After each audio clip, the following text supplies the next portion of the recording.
Sometimes, even shooting with the most advanced cameras, you're not going to be happy with your photos. It could be because of compositional problems, or blemishes on the subject, or maybe even just the lighting. I'm going to show you some advanced editing tools in Photoshop that will allow us to enhance our pictures to get great photos. So in this demonstration of the clone stamp, I'm going to start by fixing the composition of this image. I like the image, but I really don't like the leg that's sticking out right now, so I'm going to use the clone stamp to erase the leg. The clone stamp in the toolbar lives underneath the brush. The clone stamp works just like a paintbrush, but instead of painting with color, it actually paints from a sampled section of your image. Now I want to make sure to work non-destructively, so I'm going to go ahead and create an empty layer above my background layer. And I'm going to take a look at the options bar for my stamp, and I'm going to change the sample location to current layer and below.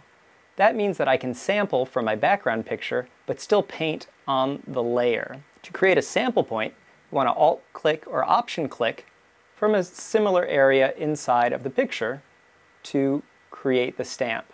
Now I can go ahead and drawing from another area of the picture right over the unwanted area.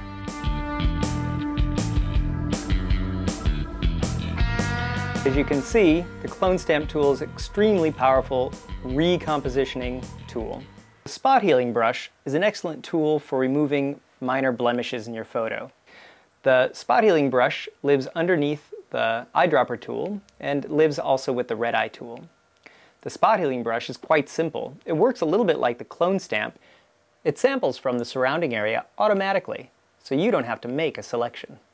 It simply looks for the surrounding area and repaints it over any blemish.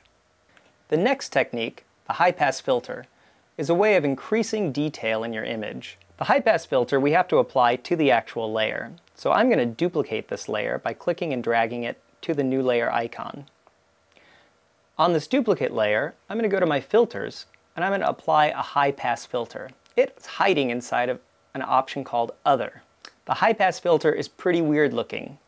We want to adjust the high-pass filter so that we can still see the details of the image. So not that it's too grayed out, not that it's too clear, but someplace right in the middle. Now we're going to adjust the blending mode of this layer to overlay.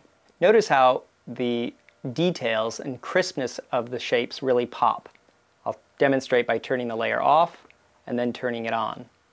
It's often a nice, strong finishing touch to really make your images pop.